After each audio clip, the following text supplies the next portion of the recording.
Hello friends, it's Gemma from the future here. Just wanted to come on just before this week's episode and just to quickly apologise for if the sound is a little bit off this week. So we were really excited to record our podcast with our guest. The podcast went really well and we felt that the energy flowed beautifully during chat. However, unbeknown to us, we had some technical difficulties with our microphones. So Kirsty and I have fiddled around, or should I say Kirsty has fiddled around with the editing, and we had toyed with the idea of actually just not putting it out there. But as you know, we are not perfect, and we thought to ourselves, do you know what? We're putting it out because we're blaming it on maybe the full moon. I don't know, but the technical issues shouldn't stop us from putting out what we think is a brilliant podcast. So just wanted to quickly say apologies that if the sound is a little bit off this week, but we hope you enjoy it anyway. Hello friends, welcome back to another episode of A Little Bit Woo. We are your hosts Gemma and Kirsty, and today we have a guest. And it is the one, the only Mr. Ross Cooper from Rosca Horsemanship. Welcome, Ross. He's looking on. This is I don't know how I'm going to do this over the next 30 minutes. I really don't. So I'm just going to give you a bit of a backstory how I met Ross.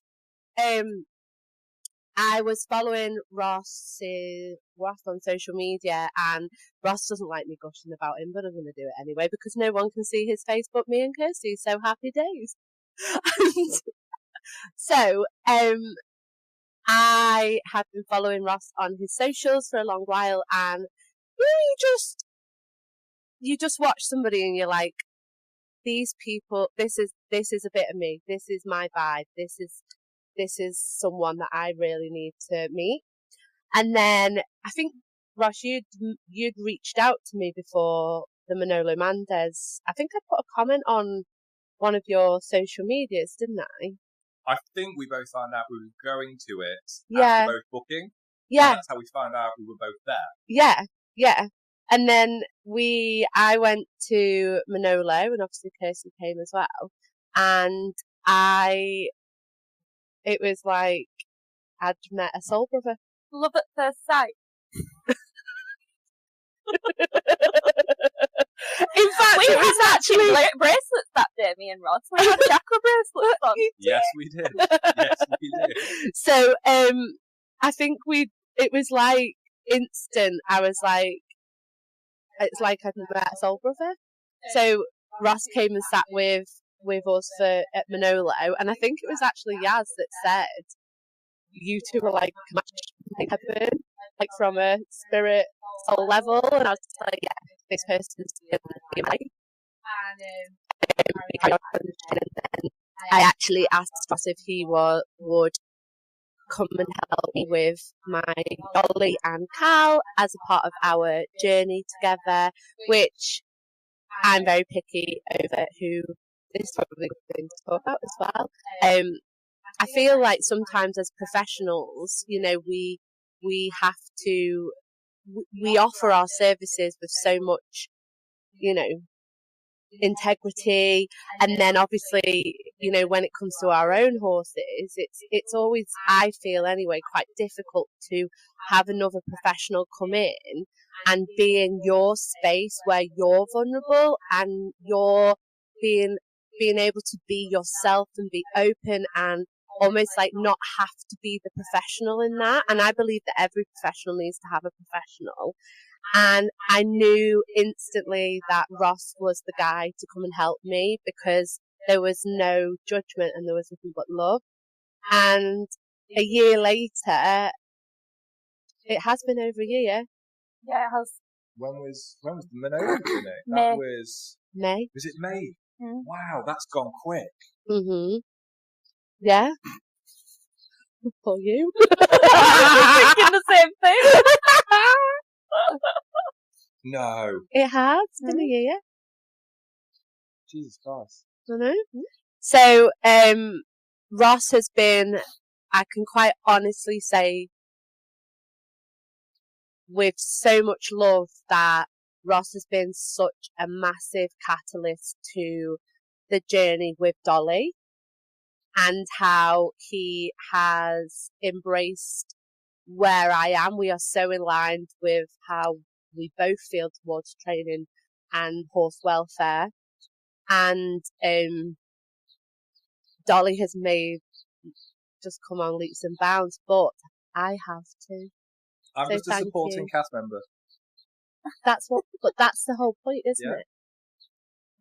We're not here to, when you're working with horses, we're not here to judge it we're working together, aren't we? We're not, trying to outdo each other. We're just trying to help each other with the bits that we struggle with. It's like when you came and worked with Elmo, I've said before, I really struggled to work with him because he's mine. You struggle to work with Dolly in terms of like treating her because she's yours, and we all need each other to help each other, don't we? We don't need to work against each other. Not at all. Not at all. I think that's where there can be a disconnect as well. Because you do have that level of like professional ego, even if it's just to a really small degree. So letting another professional in that bubble can be a little bit difficult, but there's so many really good professionals out there which do so much within their areas that you don't, not one single person needs to be everything to everyone. No. Yeah. Because it really stretches your capacity. Yeah. So, and I also believe that collaboration is key. Collaboration from a place of compassion is key for us to make a massive change in this industry. And so I feel like I'm doing all the talking, but I feel like when me and Kirsty were like, we want to get a couple of guesties on the old podcast, and when we were thinking like who could be our first guest, it's just an absolute no-brainer, wasn't it? Yeah. Thanks for asking. No, but like when you were here in April, when you were doing your talk, I was just sat here like, where does this guy store all this information? I'm like, I just need to he's one of them people that I just need to shrink down and put in my pocket and just consult. Like, what do you think about this? And then he opens his little encyclopedia and goes through and goes, well, this, and I'm like, wow, where did that come from? I have nicknamed Mr. Cooper Gandalf. Really funny you say that, because about 3 days ago, another client called me a wizard. Real? Well, I did buy you a wand for Christmas. You did, and I still have that on my side table. I call him Gandalf. His nickname. You've been here a long time. I love your geeky face right now. And we've just all become professional, really good friends, and I love this. So yeah. I'm going to stop talking. No, you can keep talking. I feel like Ross needs to talk. This podcast is about I don't him. think Jemma has talked enough. No comment. So, Ross. What's the agenda today, guys? For the purpose of the podcast, Jemma, will you stop playing with the sausage? Okay, this might need some context, seeing as I am male, and I'm on a podcast, and this is not a visual. I feel like I've just been thrown under the bus. We're gonna send a pic. We're gonna have to put a picture on the socials. I think you are, just to clear a few things up. So my husband calls everyone. Hello. So my mother bought Mario a sausage, and it sits on the. I'm really wrong. It sits on the chair. And when Ross was here doing a talk with my team, he pulled a sausage out of his. Yes, it was stuffed down the side. That was a surprise. So I'm sat here fiddling with the sausage. I don't know what I've left myself in for. I really don't. This was not the direction I expected this to take. Well, it's a little bit weird. We are just us. You know that. That's why you like us. So, right, let's be serious now. Like we can. Mr. Cooper, for the sake of the pod, tell people, what do you do? Where do you come from? What's your story? It sounds like I've just been entered into a game show. What's your name and where do you come from? Can you do it in Bruce's accent? Was that not Scylla? You need to do Scylla because you can do Liverpudlian. Go on. Laura. No. Come on. Oh, crap, I tried to deflect them. I know, but it didn't work. I feel like we know you too well going now. around the group. Go. Which question am I starting with? How did you get to where you are today? Fluke. You got the fluke? I got hit by fluke. Go on. So I started with horses completely by fluke. How long have you been working with horses? So I was a late starter, so the first time I actually sat on a horse was when I was 17. Oh, wow. So I didn't start anything to What do did you with do horses. before that? So I was at college before that, but I was actually training in animal management and I worked in rescue kennels Okay. with Wow. rescue dogs. Wow. There's a fact you didn't know. No, I didn't know that. Write that in my notes. And it was around the time when I was finishing college and I was doing some work experience that someone said, "Oh, do you like to sit on my horse? You've been really good. You're obviously competent. Would you like to have with my horse? A chat with my horse? No. That's me having a chat with that horse right now. Anyway, swiftly moving on. Oh, we got a rabbit hole already. We'll come back to that one. Would you like to sit in a ride? I was like, yeah, sure. So it was a 17.3 ex-steeplechaser. And I just seemed to get on quite well with him. And that was the first time I ever sat on. I'm sure I've got a photo somewhere on my face as an absolute picture. Wow. That's cool. So from there, I think this has got quite a lot to do with sort of like my entry point, how I train and how I work, because I was late coming in, and I was being told to work in a certain way, which I was never really vibing with. Mm. So I sort of fell out of having any kind of instruction, and then just sort of hacked, did more like leisurely stuff for a few years, and then fell out of doing anything. And it wasn't until I think it was about 2012, someone, a friend's friend had a grey Pasifino that they wanted someone just to ride and exercise around the local country park. And I was like, yeah, I've got some time. I was going through a little bit of a rocky patch at that point, and it sort of started snowballing from there, where I was quite good with the sensitive horses. Mm.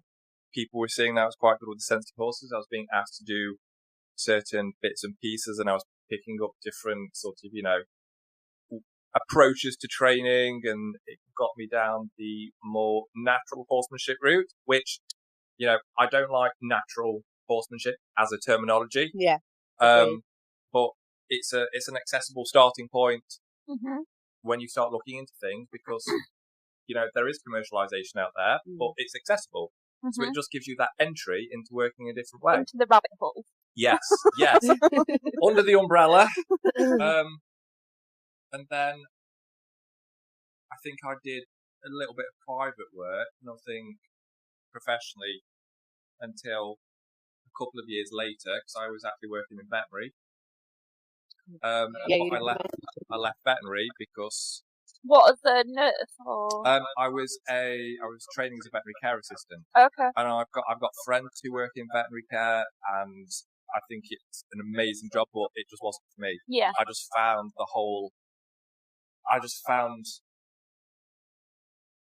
the environment. The environment, like, you work with deaf on a daily basis. That's what I was personally finding at that time, and I know that was not well, always the case. I always, like, when I was at school, obviously the only option for people working with animals is vet or a vet nurse, so that's kind of the route I was going down, and then I soon realised going in and working in vets that basically all you do is that's a really, well, I wasn't kind of in this headspace then, but it's a really negative thing to be surrounding yourself with all the time, isn't it? And I think I do struggle quite a lot. I think it's quite oppressive. And there was a lot of, healing, good news there. I think I was just present at the time when it was just tipping the scales in a way where I was finding it quite a lot to deal with. So I found that I was missing work to go and do bits with the horses. And then I got my first big training job at the end of 2013, and I haven't really looked back from there. So what was the first training job? So it was training and working with an ex-breeding herd of American quarter horses. Cool. So foals, broodmares, youngsters. So that was probably the best learning experience that you will ever have, with a couple of saddles and a couple of halters, and here off you go. Wow. You say by fluke, it clearly wasn't. So, you're very, I think building your on that, superpowers led you there, boss. Everything. I think I fell into, everything happened for a reason. We've all got a path. Absolutely. I think I came into, it feels like I fell into horses slightly by fluke. It wasn't a plan, but it was the bigger plan. And where I am now isn't by fluke. I think that's just where everything's taken me. Sweat, hard work, commitment, growth. I love this. Why are you guys looking at me like that? Because we love you. Trying to make me blush now that my redness has gone down, haven't you? So what? I think the question what I want to know is, when did you realise that your spiritual path was bringing this connection through to your work? Does that make sense? Yes, good question. I like it.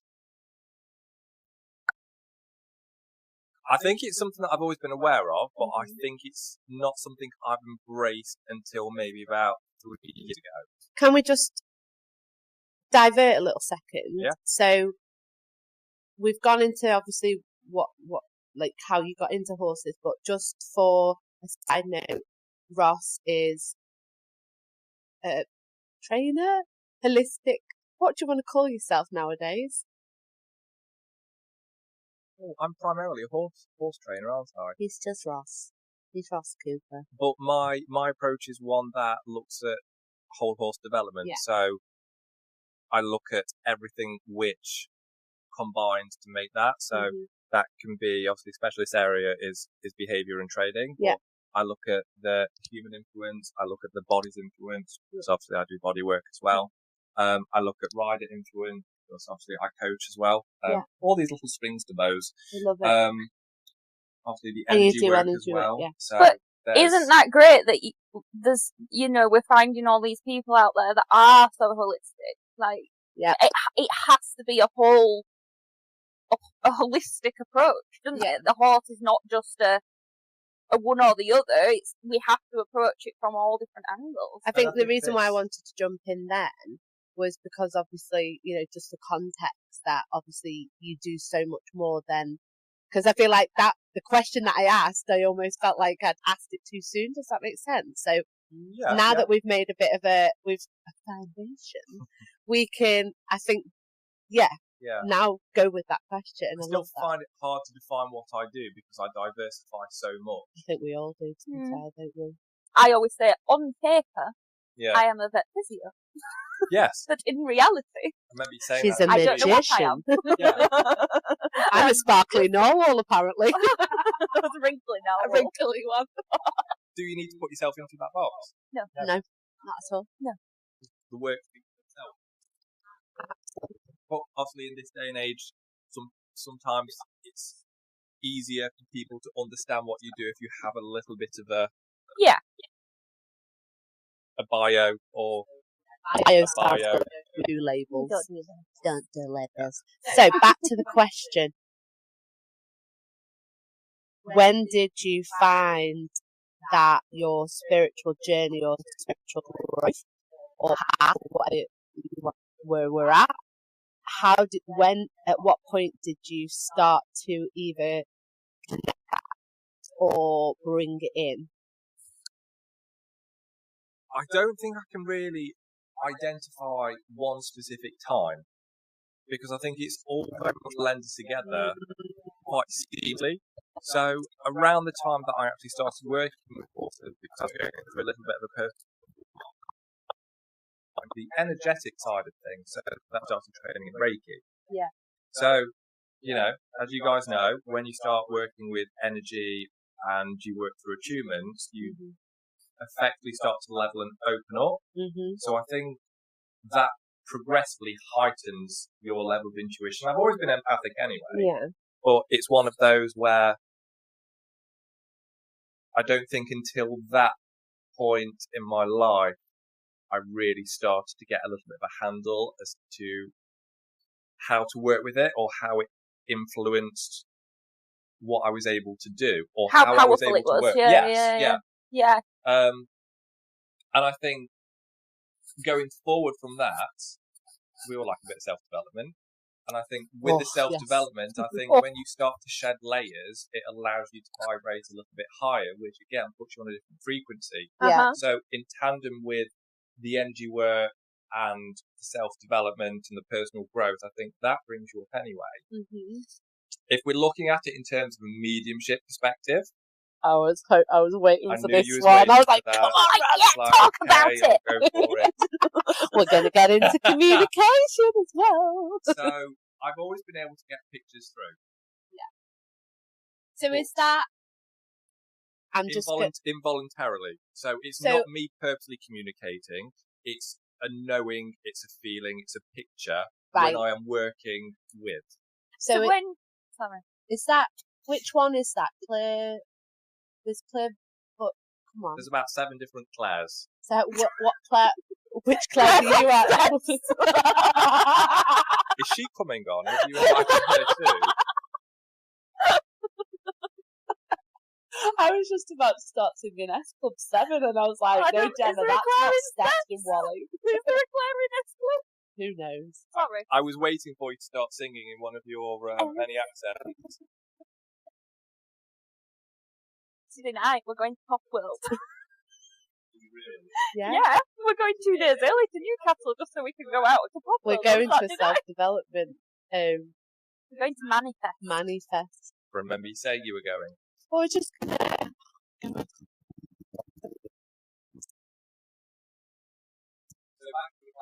go on. So I tend to get claircognizant, which is a knowing. Yeah. But I also get clairvoyant, so I see as well. So when you say you see, do you see clairsentience as well as my strongest one, which is I feel. Okay. So they're my 3 main. So sorry, Kirsty. So when you see, do you actually? I don't know. I struggle with this because I don't see. Do you see in your mind's eye? Yeah, like it's an image that comes like into your brain. Yeah. So you're not like seeing dead people as such. No, but that does happen where I see. So internal, external. Yeah. Yeah. So I see internal pictures, but I can also see external sometimes as well. Okay. Oh. So when did that start coming through, or do you think you've always had it? I think I've always had it, but not acknowledged it. I tried ignoring it. Yeah. Well, not ignoring it. I think people find you at the right time, and I'd been to a couple of mediumship nights, and mediums had always zoned in on me and gone, you're a really powerful medium, don't you? And my girlfriend's there like, yeah, he knows, and I'm there like, I'm on the spot. My name is Ross. Leave me alone. Sort of, ish. So I thought, right, okay, some of these guys, they do mentoring classes once a week, once a month. But I'd always make the effort to go, but I just never went. So there was obviously a block there. Mm-hmm. And it wasn't until probably about 18 months later, after the first time that I went to one of these, that a friend and client of mine, she had been to one of the MBS, Mind, Body, Spirit fairs. And she said she'd been talking to one and gave me a card. And she was like, I think you'll really like her. So I gave her an email and I eased in with the communication because animals have always been something that I feel more comfortable with. Their emotions and voices are a bit purer. Yeah. And then I started developing the mediumship, and it got to a point with the mediumship where I was waking up in the middle of the night with anxieties that weren't mine. I'd go to sleep pretty sound, but I'd wake up at 2-3 o'clock with all these emotions which weren't mine, and it was pretty much banging on my door. And then all the mediums have gone, you're not opening up to it. And I think there's always been that worry, because if you are quite sensitive anyway, and if you do have maybe a level of anxiety at times, or you're just your processing is a little bit different, you just sort of go, I start opening up to this kind of thing, which way is it going to go? Am I just going to go completely batshit? Welcome to the club. But I didn't go batshit, not any more than I already am. But it's the unknown. It was the but what it did give me was the ability and the confidence to actually work with it. So the best way that I describe it now is different frequencies. So I can very easily distinguish what is my thought, what might be an anxious thought, and what might be a input from elsewhere. It has a different weight to it, if that makes sense. So I think that all is just kind of combined to just enhance the empathetic way that I work, and just I'm able to come at things from slightly different angles and also pick things up. It works very well with the horses, of course, but also with the people. Yeah. And I think, because that's such a strong influence for all of the horses, because we always have so much going off in our life, being able to actually see more of a person, don't always have to disclose it. And again, it's just presenting it in the right way at the right time can be really helpful for the horse, because the amount they pick up energetically anyway, to be able to be a vessel to help that person make a few little changes helps shift the entire dynamic, because the horse is no longer carrying the responsibility of that emotional weight. And vice versa. Vice versa. Yeah. That's cool. Well, I know from personal experience, like with you helping me as well, it's what I love about you, Ross, is that I don't think I've actually ever in my 26 years in my career, but then I'm not going to do the math. That's time. I was free. I'm old. I don't think in all the years I've been with horses have I ever met someone that has been the most unjudgmental person, and you just embrace people for who they are, with love and kindness and compassion. And I think that's a talent. And also I think it's one of those, I mean, listening to what you were saying, just, when something's knocking at your door so boldly, for you, that's really brave of putting yourself vulnerable and going, well, I can't ignore it any longer. I think, so thank you for what you've just said. That really means a lot. Loved you. He's on his geeky thing again. I think it's one of those as well. I'm going to disagree. I don't think it's a talent. I think it's a perspective. Did I say talent? Did I? Yeah, you did. Do you know? Interesting. It's just how I see the world. That's interesting that I said talent, because I don't even remember saying that. It's on record. You can listen to this back. Oh, I believe you. All right. Actually recorded. Kirsty, you did press record, didn't you? Yes, it's recorded. Well, it's not. It's a gift. Yeah. Can't remember where I was going with this before I mentioned that. What were we just talking about? Oh no, sorry, that was it. I think as well.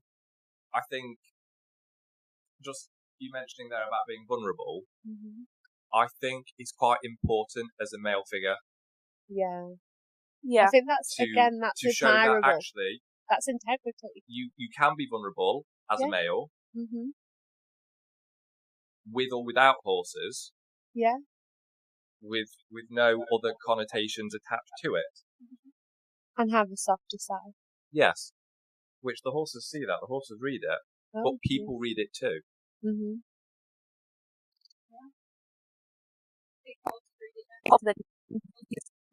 Yeah. Would agree. Yep. Yep. They're a much a lot purer. Yeah.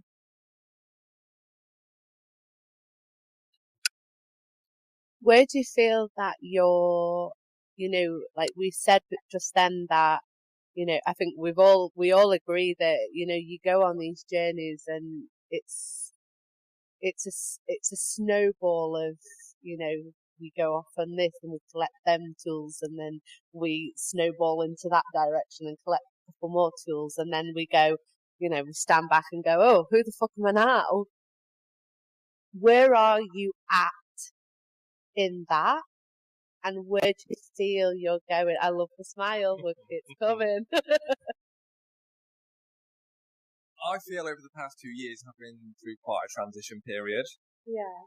Because I feel everything so deeply, I think there's an element of that in combined with always wanting to do better, but putting way too much professional pressure on myself to do that. God, don't we all? Mm. But I think for me personally, it's maybe caused hesitation in certain areas because I want to do this better. Not that how I'm doing it is bad or a compromise on the horse, but it's just that drive to want to do this better. You don't need to recreate the wheel. And I think that's something that a lot we of the say time, this all the time. No one is reinventing the wheel. No. We're just doing his own work, reinvent, aren't we? sorry, not recreate. Right, so Potato, potato. Potato, potato. So, I think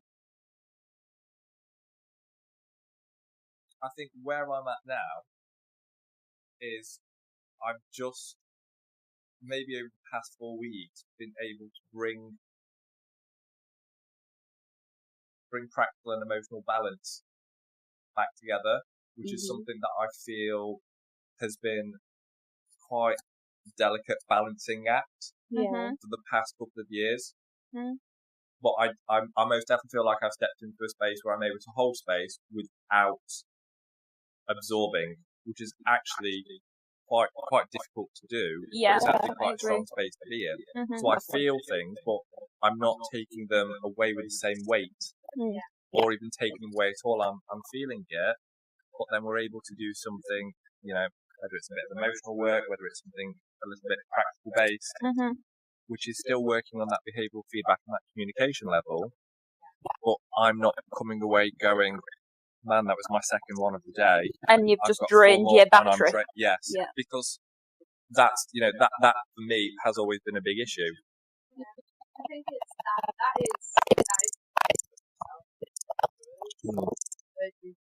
when you find the balance. Like you say, your standard of service and not wanting to dip that level of professionalism. But like you say, how do you find the balance in that without literally going to that point where burnout and stuff like that? How do you find that? What do you do? To find that balance, or what is your self-care? What do you do? Oh, sorry, from the this is really good.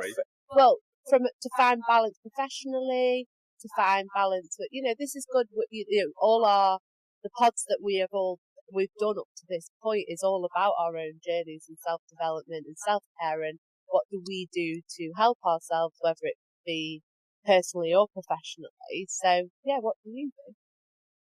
Pivot. Would you like to... Elaborate. I've just got this image of a netballer doing a pivot. Oh, come on, am I showing my age again? No, I've just got him just spinning. I thought everyone would go for the episode of Friends where Ross is shouting pivot down the stairs. God, who are you people? You've not seen Austin Powers. Come on, Ross.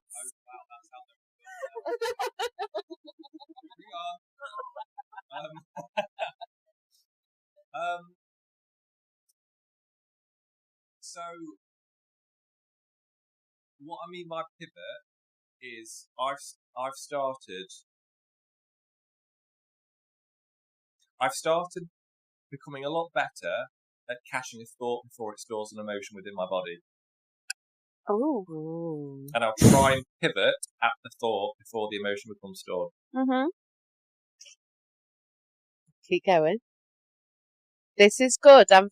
This is really good. It's really hard to do. It's only because I think I've had a little bit of a break recently that I've been able to recalibrate, and I've had the mental space to be able to go, okay, what's working, what isn't working. Reflective time, always beneficial. Yeah, absolutely. And realise that actually what is sitting in my body where, what dissipates in response to and what do I want to change it to go forward. So I think really big thing I know I've mentioned this quite a lot before, is social media. Yeah. I very heavily monitor social media with my social media diet.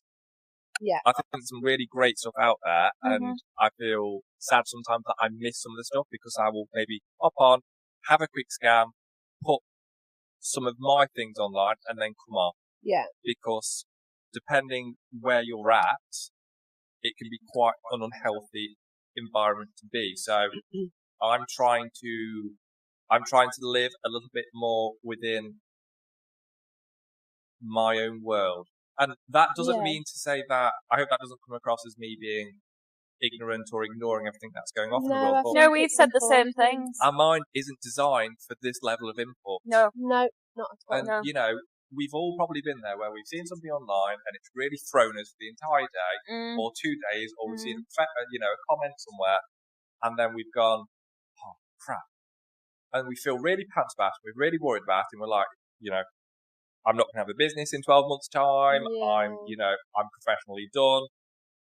And it was just a sentence that our mind has triggered against, thrown us down a rabbit hole. Yeah. Rabbits have all been set on fire. Oh, rabbits. Oh, rabbits. Sorry, that was a bit hard. Boom. Yeah. Boom. Boom, boom, boom.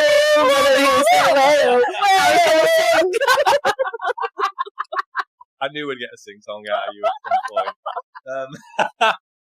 So I love that. I don't love the fact that you've blown up some rabbits, but all I can see is that Wallace and Gromit thing with the Curse of the Were-Rabbit. Yes, that film I have seen.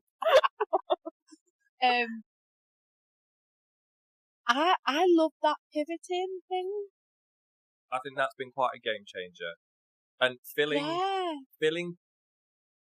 If you have got the disposition to have quite a busy mind, I have found also concentrating on one task at a time.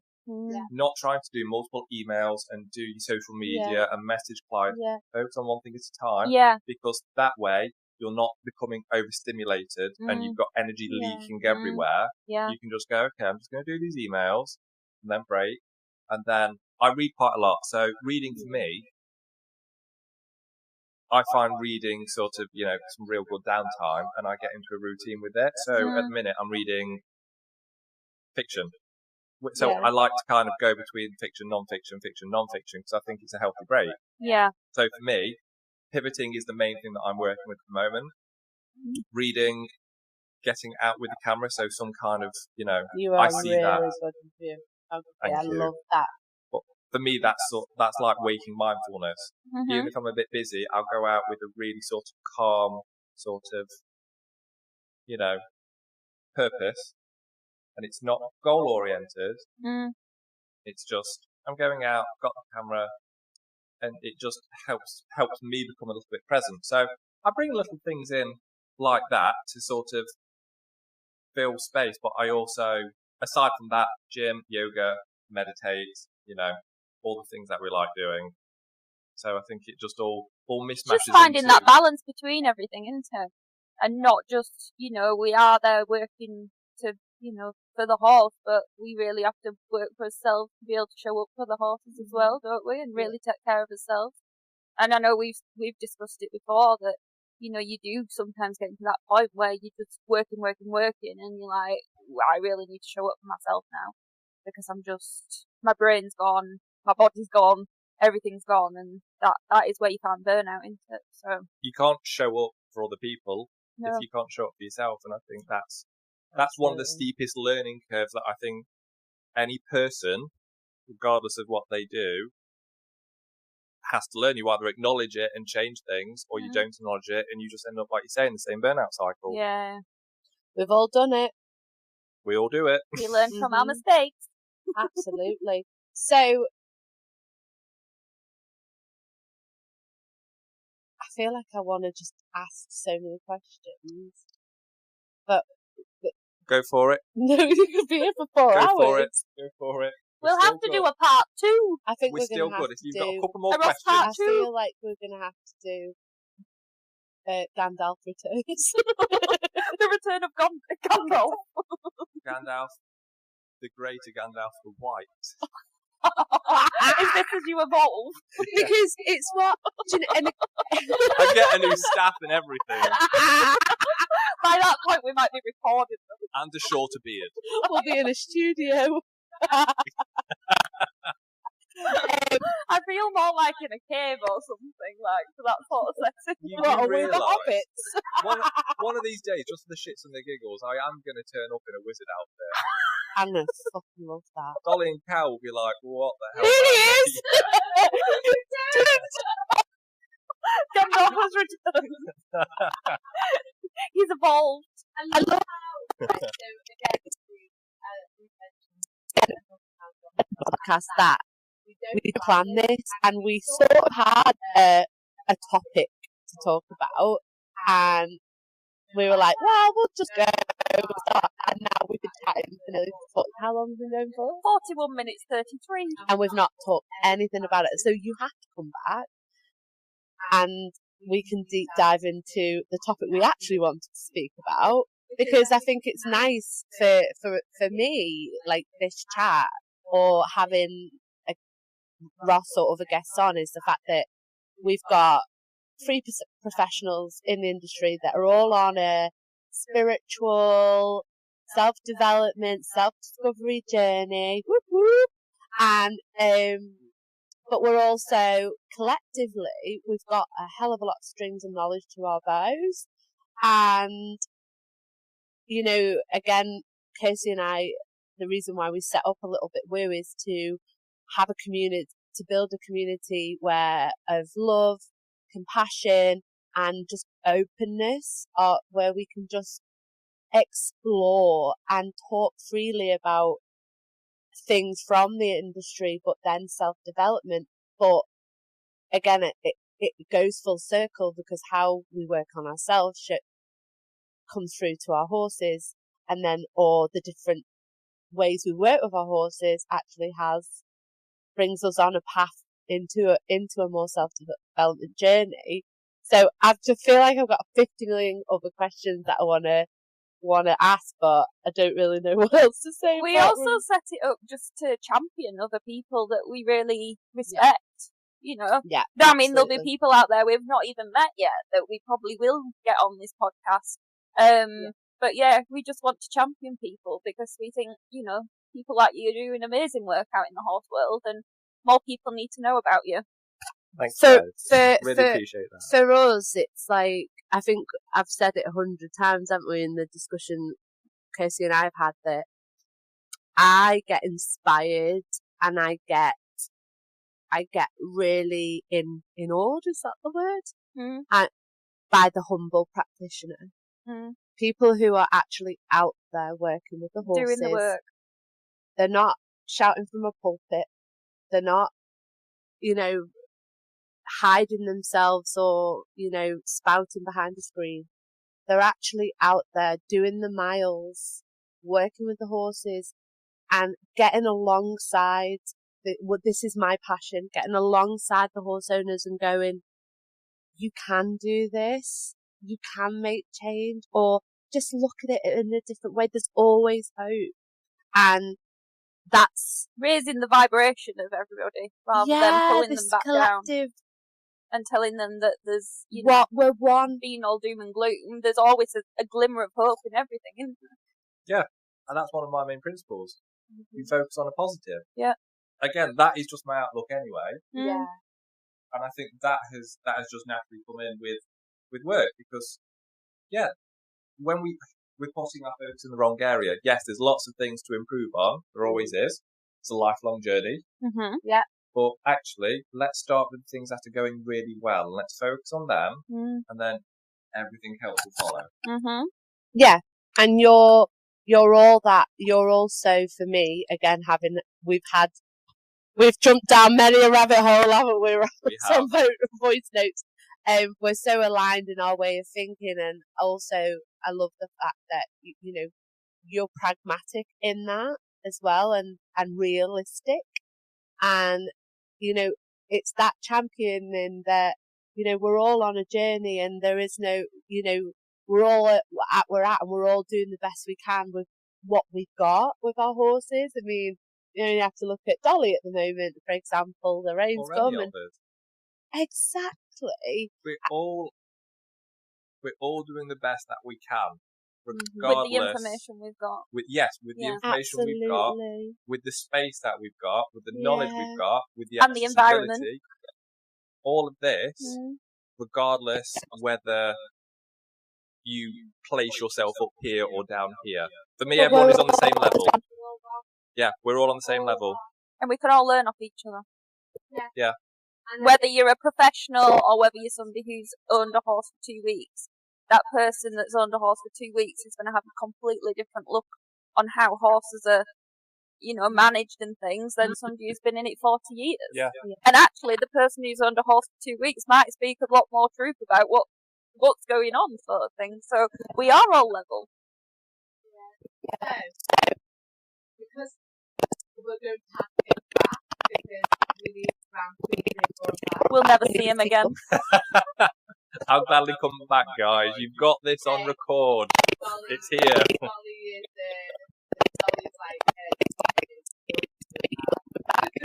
Dolly would find me on the actual plane. Hey, you! Can you imagine? Hiding in Dolly's outfit. Pull your invisible cloak. Oh, we're diving into Harry Potter now. You've seen Harry Potter, yes? Are you joking? Are you alright? Have you seen it?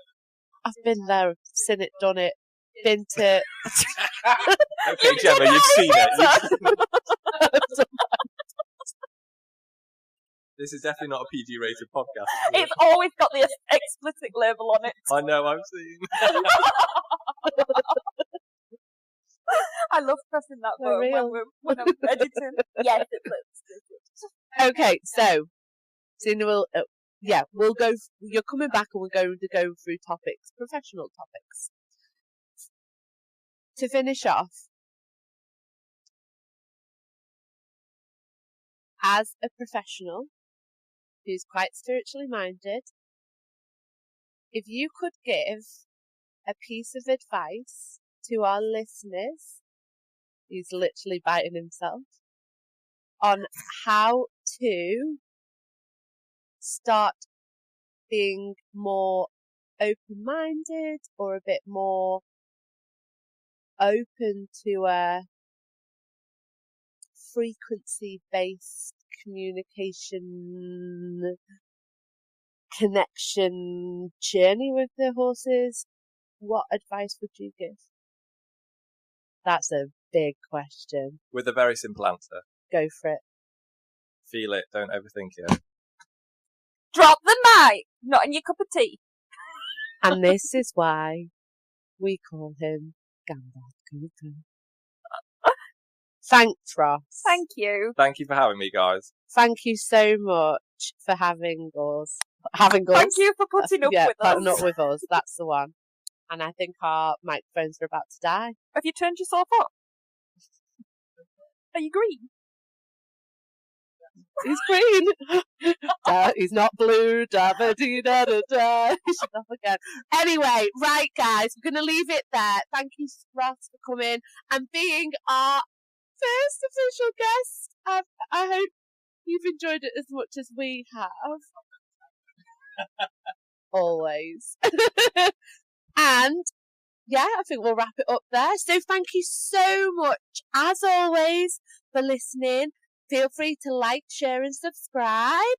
And we will see you next Tuesday for a little bit more woo! Woo woo! Oh, do you know? Fun. That was very well.